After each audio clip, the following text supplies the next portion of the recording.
dear students, welcome again to my official YouTube channel. Today's topic is partial fraction exercise 7.5 of chapter 7 integral. आज के session में हम बात करेंगे partial fraction के इंट्रोडक्शन एंड इससे रिलेटेड कुछ क्वेश्चंस के बारे में, राइट?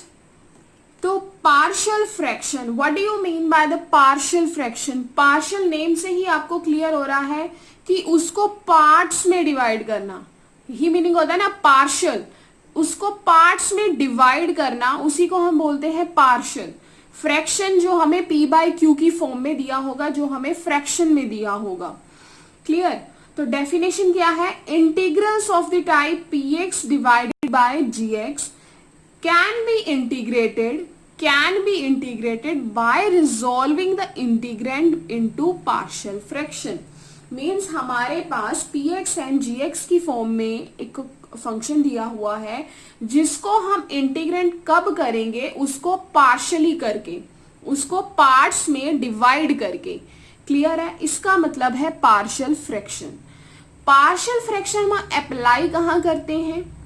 जहां पर न्यूमिनेटर की डिग्री डिनोमिनेटर से कम होती है, जहां पर न्यूमिनेटर की डिग्री डिनोमिनेटर से कम होती है। अगर उसकी डिग्री ज्यादा है तो वहां पर हम पार्शियल फ्रैक्शन को अप्लाई नहीं कर सकते। क्लियर है? अगर डिग्री ज्यादा है तो हम उसको डिवाइड करेंगे बाय लॉन्ग डिवीजन मेथड, तो फिर हम उसको जो हमारे पास डिवाइड करके जो रिमाइंडर बचेगा उसकी डिग्री हमारे पास डिवाइजर से कम होनी चाहिए। मीन्स ऐसा कॉन्सेप्ट जो मैं आपको बता रही हूँ आपने क्लास 5 से ही स्टडी किया है कि न्यूमिनेटर की डिग्री डिनोमिनेटर से कम होनी चाहिए। उसको तब तक हमने बाय लॉन्ग डिवीजन डिवाइड करना है जब तक ऐसा हो नहीं जाता। क्लियर? जिससे जो मेन मोटिव है डिवाइड करने का वो क्या है? न्यूमिनेटर की डिग्री को डिनोमिनेटर से कम बनाना। मीन्स अगर ऊपर हमारे पास न्यूमिनेटर में x है, नीचे हमारे पास x स्क्वायर होना चाहिए। ऐसा नहीं कि न्यूमिनेटर में x स्क्वायर है और डिनोमिनेटर में x है, तो वो गलत हो जाएगा। क्लियर है? तो सबसे पहले हमने क्या करना है? चेक करना है डिग्री को, px जिसको न्यूमिनेटर और डिविडेंड भी बोलते हैं, gx जिसको डिनोमिनेटर एंड डिवाइजर भी बोल रहे हैं। If the degree of px is greater than the degree of gx, then divide px by gx till the degree is less. यही मैंने आपको अभी बताया है, यही डेफिनेशन है कि जब तक वो प्रॉपर फ्रैक्शन नहीं बन जाता। प्रॉपर फ्रैक्शन का मतलब वही होता है ना कि numerator degree is less then from denominator. Clear है? पार्शियल फ्रैक्शन एक खुद में ही काफी वाइड कॉन्सेप्ट है, जिसे जो ये साइंस एंड कॉमर्स दोनों स्टूडेंट्स के लिए बहुत ही ज्यादा यूज होता है। मीन्स आप इसका इकोनॉमिक्स में भी बहुत ज्यादा यूज करते हो पार्शियल फ्रैक्शन का। क्लियर है?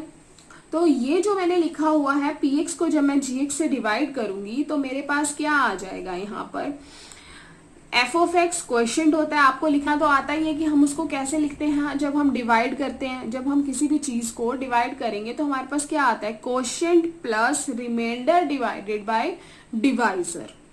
क्लियर है? Quotient plus remainder dividing by divisor, यही हम इसी चीज में हमने उसको डिवाइड करके लिखना है। Where degree of rx is less than degree of gx, right? Where degree rx is less than degree of gx, जिसमें रिमाइंडर की डिग्री gx की डिग्री यानी कि डिवाइजर की डिग्री से कम होगी। क्लियर?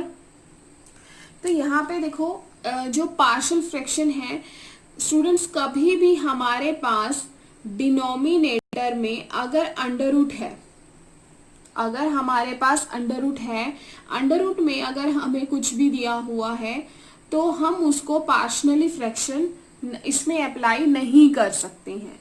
क्लियर? इसमें हम पार्शियल फ्रैक्शन अप्लाई नहीं कर सकते हैं। देखो अगर यहाँ पर ये है, अगर ऐसा कुछ हो तो इसके ऊपर हो under root, means numerical digit के ऊपर अगर अंडर रूट हो तो हम इसको अप्लाई कर सकते हैं। अब यहाँ पर ऊपर 3x + 5 दिया हो, अब यहाँ पर तो पार्शियल फ्रैक्शन अप्लाई हो सकता है, लेकिन किसी भी वेरिएबल के ऊपर अगर अंडर रूट है, लाइक ऐसा हो गया पूरे के ऊपर, तो यहाँ पर इस केस में पार्शियल फ्रैक्शन फेल हो जाता है, अप्लाई नहीं कर सकते हम यहाँ पर। क्लियर है? न्यूमिनेटर के और डिनोमिनेटर, अगर यहाँ पर x+5 है, यहाँ पर x+4 है, तब इस केस में हम पार्शियल फ्रैक्शन को अप्लाई कर सकते हैं, बिकॉज न्यूमिनेटर की डिग्री लेस देन है फ्रॉम डिनोमिनेटर। क्लियर है? अगर हमारे पास डिग्री फॉर एग्जाम्पल सेम आ रही है, अगर हमारे पास डिग्री सेम आ रही है, तो हम क्या करेंगे? कुछ ऐसे केस जिसमें हमारी डिग्री सेम आ रही है, तो इस केस में भी हमारा जो पार्शियल फ्रैक्शन है वो फेल हो जाता है। क्लियर? इसके लिए हमें काफी दूसरे मेथड्स को यूज करना पड़ता है पार्शियल फ्रैक्शन को करने के लिए। क्लियर है? तो हम इसके कुछ केस 1 एंड केस 2 डिस्कस करेंगे। अब केस 1 हमें क्या कह रहा है? When the denominator contains non repeated linear factor. Students, अब जो हम करेंगे ना, आप देखना, ये जो पार्शियल फ्रैक्शन के ये जो क्वेश्चन का मैंने आपको केस 1 बताया ना, and I bet within 1 line आप इस क्वेश्चन को सॉल्व करोगे, within 1 line and within few seconds, because इसके हमारे पास कॉम्पिटिशन्स में भी काफी क्वेश्चंस आ जाते हैं। ये पार्शियल फ्रैक्शन कॉम्पिटिशन में भी आता ही आता है। क्लियर? तो वहां पे आप क्या इतना बड़ा मेथड थोड़ी यूज करोगे, तो आपको मैं एक मेथड बताऊंगी, एक शॉर्ट ट्रिक बताऊंगी, जिसको आप this method when the denominator non repeated linear factor को विद इन सेकेंड सॉल्व करके दिखाओगे विद इन 1 लाइन। क्लियर? तो वीडियो को एंड तक देखना, आपको कितने अच्छे से क्लियर होगा, मैं आपको उसकी सुपर ट्रिक भी बताऊंगी। Clear? When denominator contains non repeating means denominator में जो लीनियर होना चाहिए, मीन्स कोई भी पावर नहीं होनी चाहिए, एंड नॉन रिपीटिंग का मतलब है कि वो नॉन रिपीटेड होने चाहिए। अगर ए है तो फिर नेक्स्ट में हमारा बी होगा, मीन्स अगर 2 है 3 है तो 4 होगा। अगर x+2 नहीं होना चाहिए, वो रिपीटिंग में आ जाएगा, वैसा नहीं होना चाहिए। तो हम क्या होगा, सिंपल है स्टूडेंट्स, अगर हमारे पास ये दिया हुआ है तो fx डिवाइडेड बाय gx, इसको a के नीचे लिख देंगे, इसको b के नीचे लिख देंगे, इसको c के नीचे लिख देंगे। अगर 4 है तो प्लस d के नीचे लिख देंगे, 5 है तो प्लस e के नीचे लिख देंगे। तो इट मीन ये कॉन्सेप्ट है जिसमें denominator having non repeating linear factors. ठीक है? तो इसका हम एक कॉन्सेप्ट बिल्डर करते हैं जिससे आपको क्लियरली हो जाए और आपको ये भी पता लग जाएगा कि हमारी सुपर ट्रिक कितनी पावरफुल होगी यहाँ पर, क्योंकि जब आप बड़ा करोगे तभी आपको पता लगेगा ना कि विद इन सेकेंड्स आप कैसे सॉल्व कर पा रहे हो। तो यहाँ पर मैंने क्वेश्चन 1 कॉन्सेप्ट बिल्डिंग के लिए लिया है आपका, जिसमें हमारे पास 1/x+1, x+2, x+3 ये दिया हुआ है। अब हमारे पास देख सकते हैं आप नॉन रिपीटिंग फैक्टर है, p/q की फॉर्म में है। इसको इवेल्युएट करेंगे तो क्या होगा, 1/x+1, b/x+2 प्लस c/x+3। अब आप इसका एलसीएम लेंगे। अगर हम अब इसका एलसीएम ले रहे हैं तो अब मैंने यहाँ पर सिर्फ 1 लिखा है, और यहाँ पर अगर x+1 है तो यहाँ a के साथ आ जाएगा x+2, x+3, बीच में प्लस का साइन है, b, इसके नीचे x+2 दिया हुआ है तो आ जाएगा x+1, x+3 प्लस c, ये x+3 खत्म हो जाएगा तो आ जाएगा x+1, x+2। क्लियर है? तो ये हमारे पास आ जाएगा। अब आपको पता है कि इधर भी एलसीएम है और नीचे भी, इसके डिवाइड में भी हमारे पास ये पूरा का पूरा ही आता ना, अगर हम लिखते इसके डिवाइड में भी पूरा आएगा, इसके तो डिनोमिनेटर के एलसीएम से राइट हैंड से एलएचएस से आरएचएस हमारा कैंसिल हो रहा है, इसीलिए यहाँ पर हमारा 1 और यहाँ ये बच रहा है। क्लियर है? अब आगे हम क्या करते हैं इसमें, अब अगर मुझे ए बी सी की इनकी हमें क्या करनी होती है, वैल्यूज निकालनी होती है। अगर मुझे इसकी वैल्यूज निकालनी है तो वैल्यूज हम कैसे निकालेंगे, सबसे पहले अगर मुझे मान लो ए की वैल्यू निकालनी है, अगर मुझे ए की वैल्यू निकालनी है तो मैंने यहाँ से देखा कि यहाँ पर तो 2 और 3 दिया हुआ है। ध्यान से देखना, यहाँ पर x+2 और x+3 गिवन है। अब x+2 और x+3 गिवन है, अब a की वैल्यू निकालनी है। तो आप यहाँ देखो, यहाँ पे x+1 है जो इसमें नहीं है, यहाँ पर x+1 है जो इसमें है नहीं। तो मैंने क्या किया, b और c को 0 बना दिया ताकि मैं अपने a वाले की वैल्यू फाइंड आउट कर सकूं। इस b को और इस c को मैं 0 कैसे बना सकती हूँ, इस x के प्लेस पर अगर मैं -1 पुट कर दूं, अगर मैं यहाँ पे -1 पुट कर दूं तो मेरा बेटा -1 + 1 ये वाला पूरा का पूरा 0 बन जाएगा। अगर मैंने c के यहाँ पर -1 पुट किया, इसके प्लेस पर मैंने -1 पुट किया तो -1 + 1 0 बन जाएगा। तो b और c तो मेरे कंप्लीटली 0 बन गए। तो मेरे पास जो a बचेगा, एक यहाँ पर मैंने -1 रखा तो मेरे पास क्या आ जाएगा, -1 + 2 मेरे पास यहाँ आ गया 1, -1 + 3 मेरे पास यहाँ आ जाएगा 2। तो आप देखोगे x को मैंने जब -1 रखा तो ये जो 1 है, ये 1 के साथ तो बेटा कोई x नहीं है ना, तो 1 का 1 मैंने यहाँ पर एज इट इज लिखा है। ये ऊपर जो हमारे पास डिनोमिनेटर में है, न्यूमिनेटर में है, वो 1 मैंने एज इट इज लिखा है। फिर इक्वल का साइन, फिर मैंने a की वैल्यू निकालनी थी तो मैंने b और c को -1 पुट करके 0 बना दिया, बिकॉज यही इसकी आइडेंटिटी है। यहाँ से मुझे देखने से ही पता लग रहा है, तो ये हमारे पास बन जाएगा। तो यहाँ से 1 और 2 आ गया, तो देखो 1 2 1 सा 2। अब क्या आ जाएगा मेरे पास, यहाँ पर क्या वैल्यू बनेगी, ये है मेरे पास, ये मेरा a के साथ है, यहाँ पर हमारा इक्वल का साइन नहीं आना चाहिए बिकॉज ऑफ ये मेरा a के साथ है। क्लियर है ना, ये यहाँ पर अब बन जाएगा 1 = 2a। क्लियर है, यहाँ से बन जाएगा 1 = 2a। तो आप देखोगे a की वैल्यू क्या आ जाएगी, 1/2। ऐसे ही मैंने b की वैल्यू अगर निकालनी है तो आप देखोगे यहाँ 1 और 3 है, लेकिन यहाँ पर 2 है, यहाँ पर भी 2 है। b की वैल्यू निकालेंगे, अगर मैं यहाँ -2 पुट कर दूं तो मेरे पास ये 0 बन जाएगा पूरा का पूरा। -2 + 2 0, 0 मल्टीप्लाई बाय समथिंग 0, ये वाला भी मेरा 0 बन जाएगा। अब मैंने यहाँ देखा तो यहाँ पे अगर मैंने -2 को पुट किया, -2 + 1 -1 बन जाएगा, -2 + 3 मेरा 1 बन जाएगा। तो -1 मेरे पास यहाँ पर क्या बन जाएगा, 1 = -b, यही बनेगा ना। तो b की वैल्यू मेरे पास क्या आ जाएगी, -1। ये वाला जो माइनस है वो नीचे शिफ्ट हो जाएगा, हमें तो सिंपल b की वैल्यू निकालनी है ना, तो मेरे पास यहाँ पर b आ जाएगा -1। अगर अब मुझे c की वैल्यू निकालनी है तो c की वैल्यू फाइंड आउट करने के लिए मुझे क्या करना होगा, मुझे c की वैल्यू निकालने के बाद यहाँ देखेंगे यहाँ पर 3 और यहाँ पर 3 है, तो अगर मैं x के प्लेस पर -3 पुट कर दूं तो a और b 0 बन गए। a और b 0 बन गए ना, अगर a और b 0 बन गए तो मेरे पास इसकी वैल्यू आ जाएगी। यहाँ पे मैंने क्या पुट किया, -3। अब -3 + 1, -3 + 1 हो जाएगा -2, -3 + 2 मेरे पास हो जाएगा -1, -1 - 2 +2 बना देंगे तो 1 = 2c। तो c की वैल्यू भी क्या आ जाएगी, 1/2। क्लियर है। अब ये जो हमने किया है, ये क्या क्यों किया है, ताकि हमें a b c की वैल्यू मिल जाए। यहाँ से मेरे पास a की b की c की वैल्यू आ गई। इस वैल्यू को मैं a b c के प्लेस पर पुट करूंगी, जो डिनोमिनेटर में है वो उसको मैंने एज इट इज रखना है। फिर उसके बाद मैंने क्या करना है, इंटीग्रेट करना है। क्लियर है। तो मैंने a b c के प्लेस पर मैंने यहाँ पर अपनी वैल्यूज को लगा दिया। उसके बाद अब मैंने क्या करेंगे, इसका इंटीग्रेट करेंगे 1 बाय 1।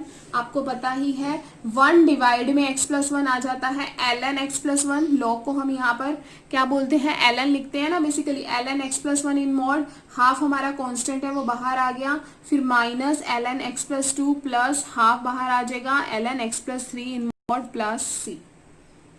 क्लियर है। नाउ इसी के साथ मैं आपको एक क्वेश्चन नंबर 2 भी करा रही हूँ, इवैल्यूएशन, जो हमारा केस 1 पर ही बेस्ड है, जिससे आपका कॉन्सेप्ट और अच्छे से क्लियर हो जाएगा। क्लियर है।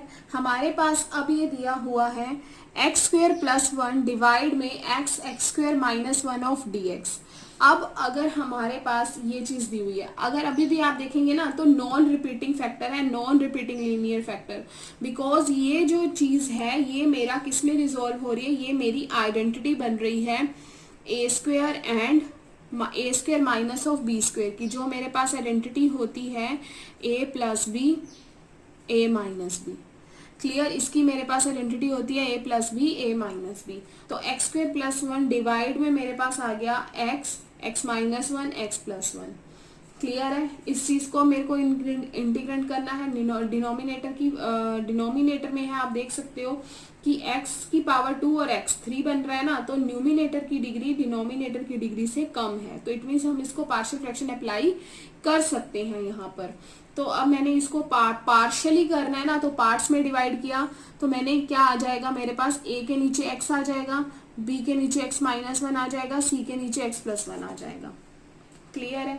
जो अब हम ये जो पार्शनली कर रहे हैं, हमने डिनोमिनेटर को 3 पार्ट्स में डिवाइड कर दिया, देखो पार्शियल कर दिया ना हमने, उसको छोटे छोटे पार्ट्स में डिवाइड करके हम उसका इंटीग्रेंड निकालेंगे। x² + 1 हमारे पास एज इट इज रहेगा। ये जो प्रोसेस है ना, हम x² + 1 का ही कर रहे हैं, ठीक है। इसी को अब आप आगे देखना, जिससे आपको पता लगेगा ऊपर x² + 1 नहीं आएगा, उसके प्लेस पर हमारे a b c की वैल्यूज आ जाती हैं। अगर हम इन तीनों का एलसीएम लेके सॉल्व करेंगे तो डिनोमिनेटर तो मेरा यही बनेगा ना, तो यहाँ पर x² + 1 जो न्यूमिनेटर है वो मैंने एज इट इज लिख दिया। अब a + b + c, a इसके नीचे x है, इसको मैंने कम कर दिया, आ जाएगा x -1 x +1। सेम ऐसे ही मैंने एलसीएम इसका भी लिया, आपको एलसीएम लेना बहुत अच्छे से आता है। अब जैसे ही मैंने आपको पहले बताया था कि x के वो 0, मुझे अगर a की वैल्यू निकालनी है तो x के प्लेस पे 0 रख दो, बिकॉज इन दोनों में x है।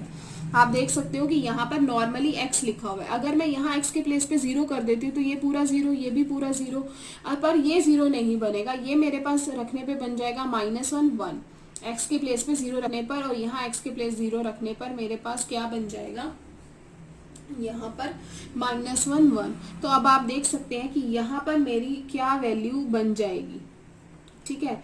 अब आप यहाँ देखेंगे, जो x को 0 रखने पे मेरे पास, x को 0 रखने पर यहाँ मेरा 1 बन जाएगा, 1 = -1, तो a की वैल्यू आ जाएगी -1। अब x के प्लेस पर 1 रखूंगी, मैं x के प्लेस पर 1 रखूंगी, अगर यहाँ भी तो रखना होता है ना, x के प्लेस पे 1 रखूंगी, 1 का स्क्वायर 1 + 1 2, तो यहाँ पर मेरा बन गया 2, तो 2 = 2b 2 = 2b बन जाएगा, तो b की वैल्यू 2/2 1 आ जाएगी। अब मैंने x के प्लेस पे -1 रखा, -1 का स्क्वायर अगेन यहाँ पर 2 बनेगा, ठीक है। अब यहाँ पर c की वैल्यू निकालनी है, तो ये दोनों 0 बन गए, x के प्लेस पे अगर मैंने 2 रखूंगी तो मेरे पास क्या आ जाएगा, x के प्लेस पर मैंने -1 रखा है, -1 रखने से मेरे पास यहाँ बन जाएगा -2, और यहाँ पर -1, यहाँ पर -1 का स्क्वायर +1 2 बन जाएगा। तो आप देख सकते हो कि -−+2 = 2c आ जाएगा, तो c की वैल्यू मेरे पास यहाँ से आ जाएगी 1। क्लियर है? अगेन हमें जो x की वैल्यूज रखनी है ना 0 1 2, वो पूरे में रखनी होती हैं, ठीक है। यहाँ पर मैंने 0 रखा तो 0, यहाँ 1 आ गया, फिर यहाँ पर मेरे को पता है ये दोनों 0 बन जाएंगे, तो a की वैल्यू बन जाएगी, x को 1 रखने पर, x को जैसे ही 1 रखूंगी, यहाँ 1 रखूंगी, 1 - 1 0 1 - 1 0, तो v की वैल्यू आ जाएगी। तो जो मैंने अब यहाँ पर 1 रखा है वो LHS और RHS में दोनों में रखना है, ठीक है, जिससे मेरी वो वैल्यू आ जाएगी। लास्ट हमारे पास a की वैल्यू क्या आ गई, -1 1 1। क्लियर है? ABC था ना ऊपर, तो मैंने यहाँ पर वैल्यू निकाल दी। डिवाइड में मेरे पास गिवन था x + 1 x + 2, तो इसके पर मेरे पास क्या हो जाएगा, ln x -1 ln x + 2, this is in mod. Clear? +c।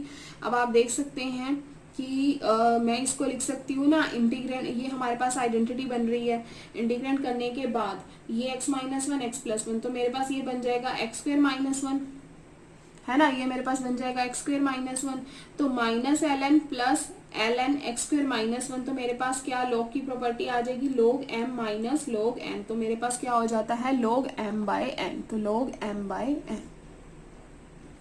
जो हमारा केस 2 है उसमें हमें गिवन है when the denominator contains repeated as well as non repeated linear factor। जो केस 1 था उसमें हमने यूज किया था नॉन रिपीटिंग फैक्टर लीनियर, और यहाँ पर हम कर रहे हैं repeating as well as non repeating linear factor. तो क्या हो रहा है, देखो gx हमें किसमें दिया हुआ है, x - a x - b का होल स्क्वायर x - c का क्यूब।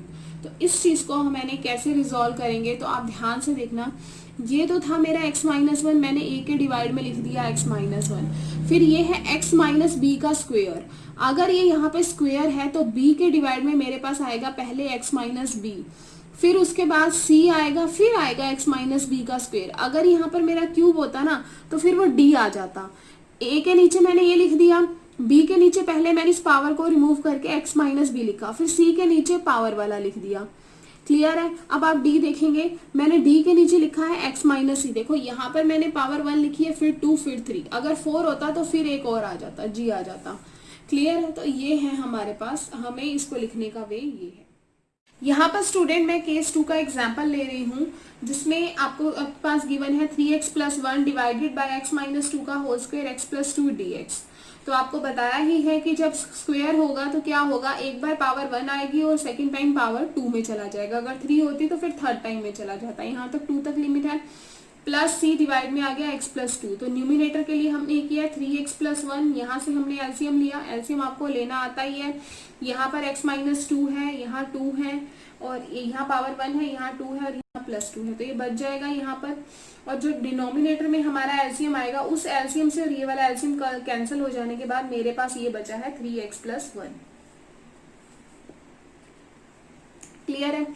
तो यहाँ से एलसीएम लेने के बाद ये बचा। अब हमें क्या निकालना है, एबीसी की वैल्यू निकालनी है। ये वैल्यू का जो काम है वो बिल्कुल सेम है जहां पर हमारे नॉन रिपीटिंग फैक्टर्स थे।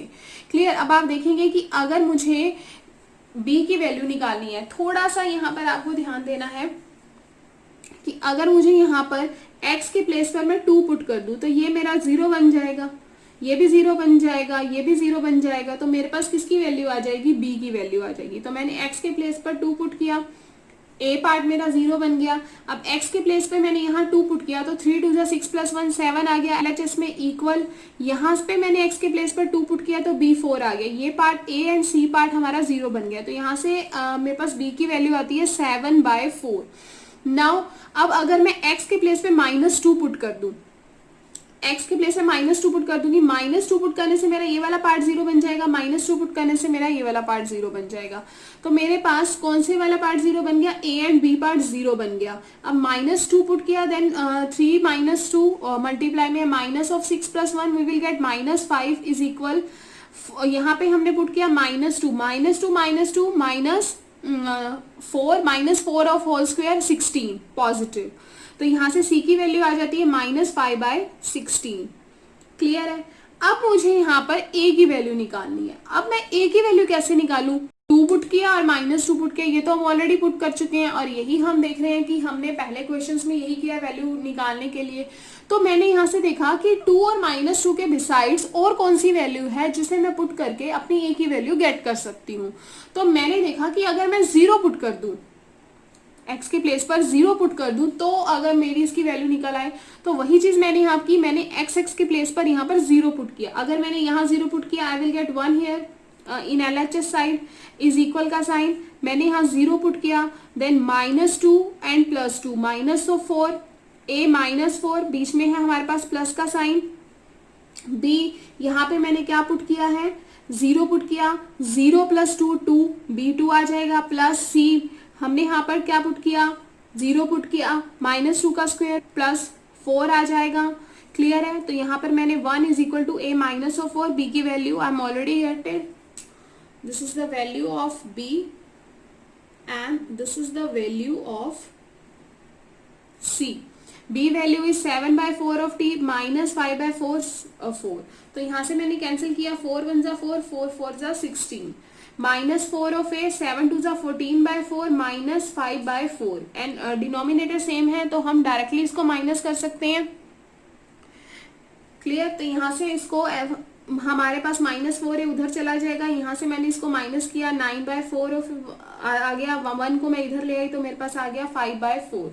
तो 4a = 5/4 and a = 5/16।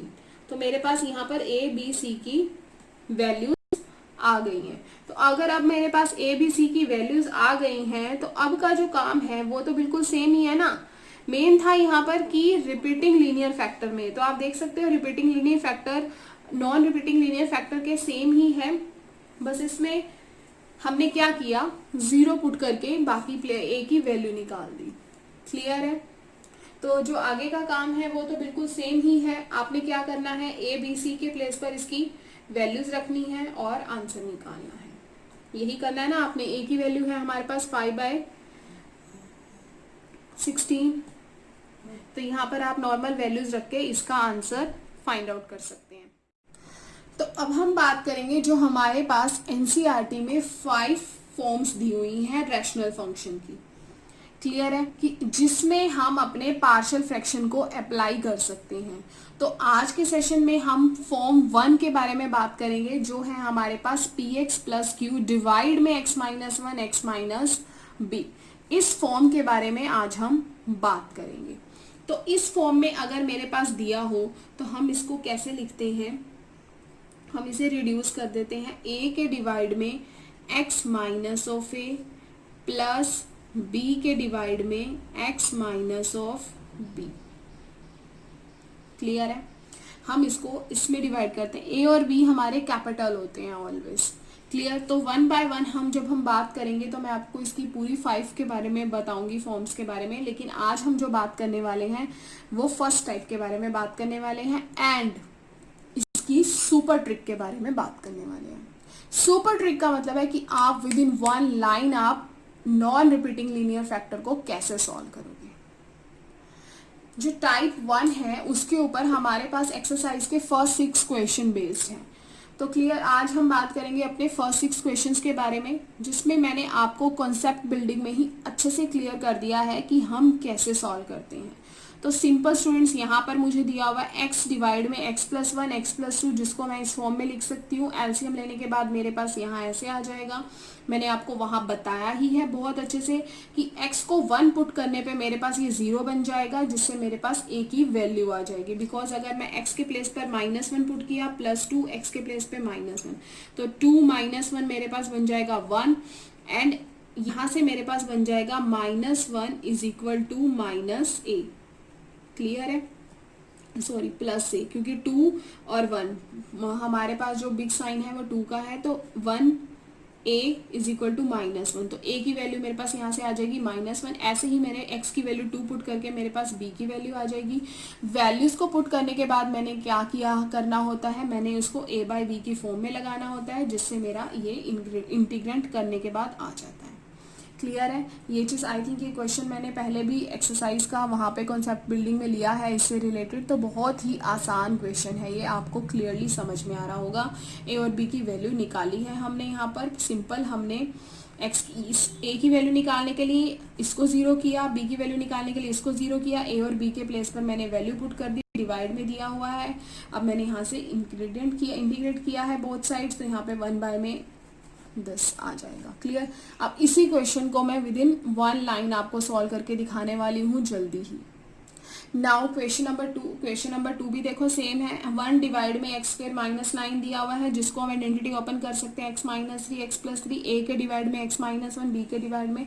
Simple student, कुछ नहीं किया मैंने, जैसा ही मैंने आपको कॉन्सेप्ट बिल्डिंग में बताया है वही कॉन्सेप्ट मैंने यहाँ यूज किया है। x को 3 पुट किया, जिससे ये 0 बन गया, वैल्यू निकल जाएगी a की। फिर मैंने यहाँ पर -3 लगा दिया, जिससे a 0 बन जाएगा, तो b की वैल्यू निकल जाएगी। a और b के प्लेस पर मैंने वैल्यूज को रखा है। क्लियर है? तो यहाँ से मेरे पास क्या आ रहा है, a की वैल्यू भी 1/6 थी, b की वैल्यू भी 1/6 थी, तो मैंने 1/6 को कॉमन लेके अंदर मेरे पास आ जाएगा 1/x माइनस 3, माइनस का sign x plus 3, 1/x square minus 9 divide में 1/6 x minus 3 x plus 3। Integrate कर देंगे तो हमारे पास ये आंसर आ जाएगा। कुछ नहीं किया मैंने, this is very simple. Clear है? ए और बी की अगर आपने मेरी देखा ही है स्टार्टिंग से वीडियो को, तो this is very very simple. Now question number 3 में आप देखेंगे हमें सिंपल, वहां पे हमारे पास 2 दिए हुए थे, यहाँ पे मेरे पास 3 दिए हुए हैं। तो a के डिवाइड में x माइनस 1, b के डिवाइड में x माइनस 2, c के डिवाइड में x माइनस 3। इनका मैंने एलसीएम लिया है, यहाँ से आ जाएगा 3x माइनस 1 इक्वल a का मैंने एलसीएम लिया, तो मेरे पास एलसीएम लेने के बाद ये चीज आ रही है। x को मैंने यहाँ पर 1 लिया, 1 लेते ही मेरे पास b और c कंप्लीटली 0 बन जाएगा, b और c कंप्लीट 0 बन जाएगा, मेरे पास a बचेगा। x को मैंने, आपको पता ही है कि LHS RHS में दोनों में लेना होता है। यहाँ पर मैंने x के प्लेस पर 1 लिया, तो मेरे पास आ जाएगा 3 - 1 ए, और दूसरा x को मैंने यहाँ पर 1 लिया तो मेरे पास आ गया 1 - 2 1 - 3। तो यहाँ से सॉल्व करने के बाद मेरे पास a की वैल्यू आ जाती है। ऐसे ही मैंने b की वैल्यू निकालने के लिए a और c को 0 बनाया, जिसके लिए मैंने यहाँ पर x को क्या रखा है, 2 रखा है। 2 रखने पे ये भी 0 ये भी 0, तो वहाँ से b की वैल्यू आ जाएगी, जहाँ x है वहाँ पर 2 रखा, 3 × 6 - 1 LHS और RHS दोनों में रखना है, इक्वल x के प्लेस पे मैंने 2 रखा, 2 - 1 2 - 3, तो हमारे पास -1 b की वैल्यू आ जाएगी। ऐसे ही स्टूडेंट्स मेरे पास c की वैल्यू आ जाएगी, और इस वैल्यू को मैंने यहाँ पर पुट किया है, आप देख सकते हैं 3x - 1 डिवाइड में x - 1 x - 2 x - 3, मेरे पास a की वैल्यू आ गई ऊपर, b की वैल्यू मेरे पास -5 आ गई, c की वैल्यू 4 आ गई, डिवाइड में हमें ये दिया हुआ था, इसका इंटीग्रेट करेंगे तो log x - 1 5 log x - 2 -4 log x - 3, this is the answer. Clear. Now students, आप देख ही सकते हो कि हम जो मेथड अभी लीनियर नॉन रिपीटिंग लीनियर के लिए यूज कर रहे हैं वो कितना बड़ा हम कर रहे हैं। तो अब आप देखो विद इन सेकेंड्स वाला मैं आपको अब सुपर ट्रिक बताने वाली हूँ कि आप उसको कैसे सॉल्व करेंगे। क्लियर है। तो हम इसको अप्लाई करते हैं अपने एक्सरसाइज क्वेश्चन 4 में। हाँ जी, तो रेडी हैं आप सारे सुपर ट्रिक के लिए। तो सुपर ट्रिक है मेरे पास यहाँ पर question number 4, that is x divide में x - 1 x - 2 x - 3, और ये जो सुपर ट्रिक है वो मेरी कहाँ से आई है, जो अभी तक हमने कॉन्सेप्ट किया है ना इंटीग्रेट करने के लिए नॉन रिपीटिंग लीनियर फैक्टर के लिए, उसी से मैंने यहाँ पर बिल्ड किया है। तो आप देखेंगे सिंपल हमने क्या करना है, आपको पता है कि जो x है वो मेरा यहाँ पर ये 0 कब बनेगा, यहाँ पर 1 रखने पे ये मेरा 0 बन जाएगा। तो x के प्लेस पर मैंने ऊपर भी क्या रखा, 1 रखा। अब ये तो 0 बन गया मेरा 1 रखने पे, तो बचा क्या यहाँ पर 1 - 2, 1 - 2 मेरे पास बन जाएगा -1, 1 - 3 मेरे पास बन जाएगा -2, और साथ में आपने लगा देना है log x - 1। इसको 0 बनाया था ना, जिसको 0 बनाया आपने वो यहाँ पर लिख देना है। क्लियर है। प्लस अब आपने b की वैल्यू, इसको 0 बनाना है, तो आप यहाँ पर x के प्लेस पर क्या लगाओगे, 2 लगाओगे, तो ऊपर मैंने यहाँ लगा दिया 2, ये तो 0 बन गया, यहाँ 2 - 1 मेरे पास बन जाएगा 1, 2 - 3 मेरे पास बन जाएगा -1, तो यहाँ पर मेरे पास आ जाएगा log x - 2 प्लस। क्लियर। अब मेरे को 3 की यहाँ पर 3 रखूंगी तो 0 बन जाएगा, ऊपर x के प्लेस पर मुझे 3 लगाना है, 3 ये 0 बन गया, 3 - 1 2, 3 - 2 मेरे पास आ जाएगा 1 log x - 3। So this is our answer. देखा कितना आसान है। अभी तक जिसको हम इतना बड़ा सॉल्व कर रहे थे उसको मैंने विद इन 1 लाइन सॉल्व करके दिखा दिया है। सो this is the super trick 4 non repeating linear factor. ये जो ट्रिक है सिर्फ वहां ही अप्लाई होगी जहां पर हमारे पास नॉन रिपीटिंग लीनियर फैक्टर है। क्लियर। अब इतनी बड़ी सुपर ट्रिक बताने के लिए थम्स अप, एक लाइक तो बनता है ना। Now question number 5, and now अब आपने इतनी बड़ी सुपर ट्रिक देख ही ली है, तो अब आपको ये जो इतना बड़ा हमने कॉन्सेप्ट किया है, देखो हमने उसको कितने टाइम में सॉल्व कर लिया था, राइट। अभी तो मैंने आपको बताया था वो, इसीलिए हमारे पास कुछ टाइम लगा, लेकिन अगर आपको आ गया है तो आपको विद इन सेकेंड्स आप उसको सॉल्व कर सकते हो, with in 1 line, right. Can't say seconds because थोड़ा सा टाइम लग रहा है, एटलीस्ट 1 मिनट, तो आप उसको सॉल्व कर सकते हैं विद इन 1 लाइन, जो हमने इतना बड़ा प्रोसेस किया है, राइट। तो देख सकते हैं कि हमने उसी चीज को छोटा करके इतना छोटा कर दिया था, और इसी को हमने, लेकिन यस, जो सीबीएसई में जो आप क्वेश्चंस कर आपके पास आएंगे वो हमारे पास काफी 1 मार्क्स के आएंगे, तो नो डाउट आप वो सुपर ट्रिक यूज कर सकते हो। अगर आपके पास मार्क्स बड़े हैं, मीन्स 3 में 4 में अगर आपके पास आया हुआ है, तो आप उसको कंप्लीट सॉल्व करेंगे। वो जो आपका कॉन्सेप्ट जो सुपर ट्रिक मैंने बताई है ना, वो आप इसको क्या कर सकते हो, क्रॉस चेकिंग के लिए उसको यूज कर सकते हो, वो क्रॉस चेकिंग के लिए बेटर रहेगी। क्लियर है। नाउ क्वेश्चन नंबर 5, सेम वही किया है मैंने। अब देखो यहाँ पर 2x है और ये हमारे पास पार्शियल फ्रैक्शन हो सकता है। अब मैंने इसको फैक्टराइज किया, इसको मेरे पास फैक्टर्स बन जाएंगे x + 1 x + 2, तो 1 के a के डिवाइड में x + 1, b के डिवाइड में x + 2, अगेन मैंने यहाँ पर यही लिखा है x को 1 पुट किया, a की वैल्यू आ जाएगी, x को 2 पुट करने पे b की वैल्यू आ जाएगी। डिवाइड में मेरे पास क्या है, 2x डिवाइड में x square plus 3x plus 2, a के प्लेस पे मेरे पास वैल्यू आ रही है -2 डिवाइड में x प्लस 1, b की मेरी वैल्यू आ रही है 4 डिवाइड में x प्लस 2, तो -2 dx डिवाइड में x प्लस 1। तो यहाँ से मेरे पास ये फाइनल आंसर आ जाएगा। क्लियर है? कुछ नहीं किया, बहुत ही आसान है। अगर आप वीडियो स्टार्टिंग से देख रहे हैं तो आई थिंक ये आपको बहुत ही इजी लग रहा होगा। हाँ, जो इसका क्वेश्चन 6 है वो मैं आपको कंप्लीटली बताऊंगी कि कैसे करना है। Now question number 6। Question number 6 is integrate 1 minus x square divided by 1 minus 2x dx। इसे हम कैसे लिख सकते हैं, इंटीग्रेट 1 माइनस एक्स स्क्वायर, अंदर हमने इसको मल्टीप्लाई कर दिया, we will get x minus 2x square. Clear है? अब आप देख सकते हैं कि यहाँ पर हमारे पास न्यूमिनेटर एंड डिनोमिनेटर दोनों में डिग्री 2 दी हुई है। जो फर्स्ट है आपका, आप इसको लॉन्ग डिवीजन मेथड से डिवाइड करके भी सॉल्व कर सकते हैं। जब आप इसको लॉन्ग डिवीजन मेथड से डिवाइड करेंगे तो अकॉर्डिंग टू मी वो थोड़ा सा मुश्किल लगता है कुछ बच्चों को, हर बच्चे को नहीं, कईयों के लिए आसान भी होता है। मैं आपको वो भी करके दिखा देती हूँ, लेकिन ये वाला प्रोसेस उससे थोड़ा सा ज्यादा इजी है। ये वाला देखो, 1 माइनस एक्स स्क्वायर, अब आपने इसको डिवाइड करना है x माइनस 2x स्क्वायर से। x माइनस 2x स्क्वायर से अगर हम इसको डिवाइड करेंगे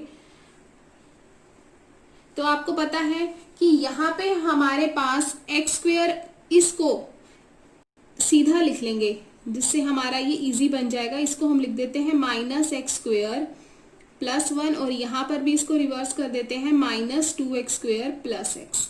क्लियर? अब आप इसको लॉन्ग डिवीजन से करेंगे, आपको पता है कि माइनस 2x स्क्वायर को x स्क्वायर बनाने के लिए मुझे इसको किससे डिवाइड करना पड़ेगा, 1/2 से। आप देखेंगे माइनस 2/x स्क्वायर को अगर मैं 1/2 से डिवाइड कर दूं तो मेरे पास बन जाएगा माइनस एक्स स्क्वायर। तो मैंने वही किया, इसको 1/2 से डिवाइड कर दिया, then I will get x square minus में। अब इसको करेंगे तो आ जाएगा मेरे पास प्लस 1/2 ऑफ एक्स, तो ये कैंसिल हो जाएगा, प्लस का साइन, ये माइनस का, तो आ जाएगा माइनस 1/2 एक्स प्लस 1। सिर्फ इतना ही करना है हमने। यहीं से देखने से आपको पता लग रहा है कि रिमाइंडर की डिग्री हमारे डिवाइजर की डिग्री से कम हो गई है। अब हम इसको फर्दर डिवाइड नहीं कर सकते हैं। क्लियर? तो फिर आपको जो मैंने स्टार्टिंग में पार्शियल फ्रैक्शन में फॉर्म बनाई थी उस वे में आपको लिखना पड़ेगा।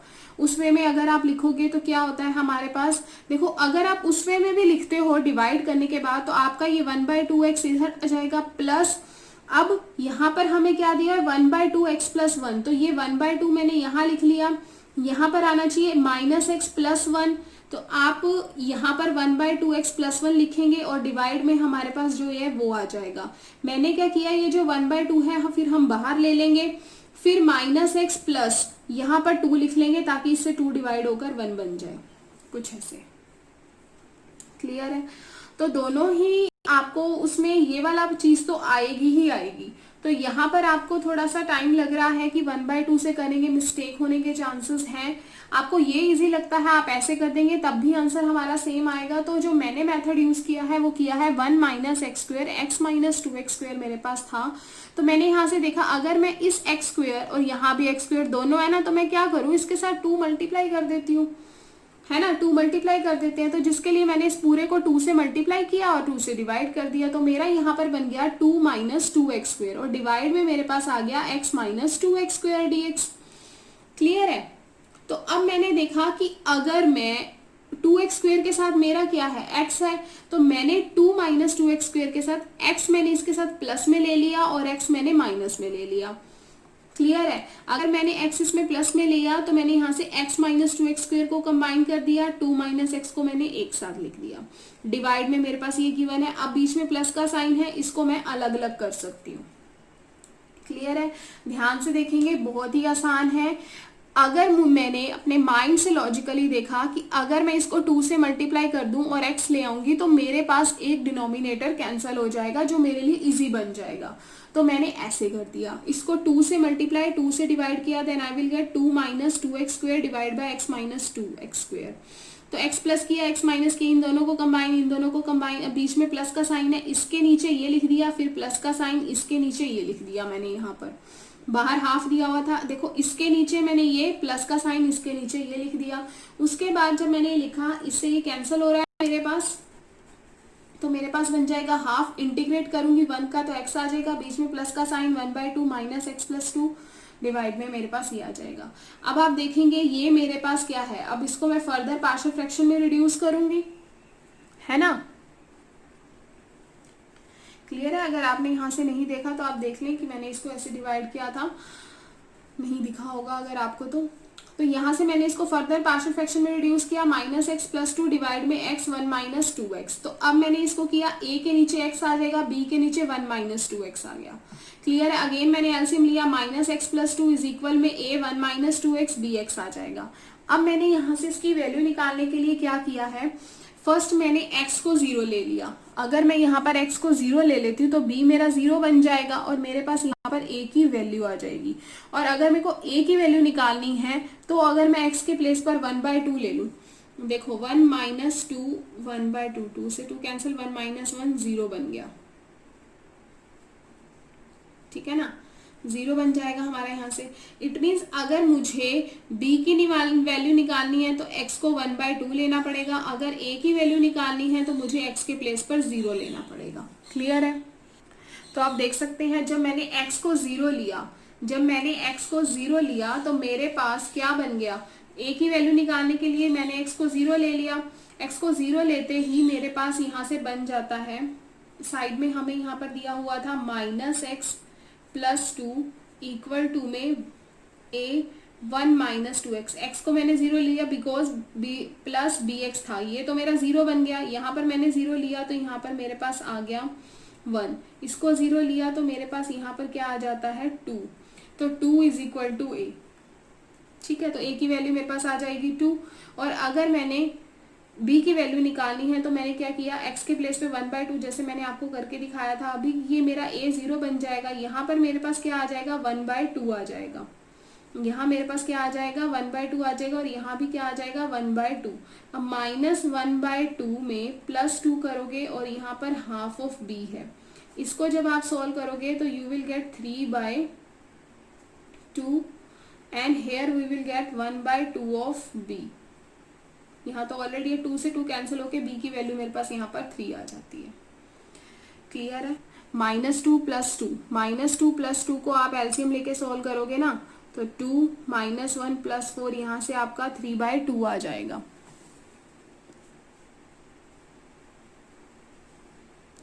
क्लियर है? यू विल गेट 3/2 एंड 3/2 जब हमारे पास यहाँ आएगा तो इज इक्वल टू 1/2 से कैंसिल होके हमारे पास यहाँ से b की वैल्यू आ जाएगी। अब a एंड b की दोनों की हमारे पास वैल्यू मिल गई है एंड जो लास्ट है हाफ ऑफ x हमारे पास है प्लस हाफ a के ax डिवाइड में b plus b divide by 1 minus 2x था, तो a की वैल्यू हमारे पास 2 आ गई है एंड b की वैल्यू आई है मेरे पास 3। तो इस हाफ को मैंने अंदर जब कंबाइन किया तो 3/2 वहां से है, b की वैल्यू आई है 3 और ये हाफ तो बन गया 3/2 integrate 1 minus 2x dx। Clear है? और यहाँ पर a की वैल्यू आई थी 2 और ये बाहर जाएगा, 2 से 2 कैंसिल होके log ऑफ x 1/x का इंटीग्रेट हमारे पास क्या हो जाएगा, log of mod x plus 3 by, अब यहाँ से मेरे पास क्या आया, इसका हमने किया इंटीग्रेट, इसका आ जाएगा log 1/1 माइनस 2x, फिर हमने फर्दर किया उसका तो 1 माइनस 1/2 आ जाएगा। तो यहाँ से मेरा half of x log mod of x minus 3/4 log 1 minus 2 of x plus c। This is our final answer. तो ये सभी क्वेश्चंस हमारे टाइप 1 पर बेस्ड थे।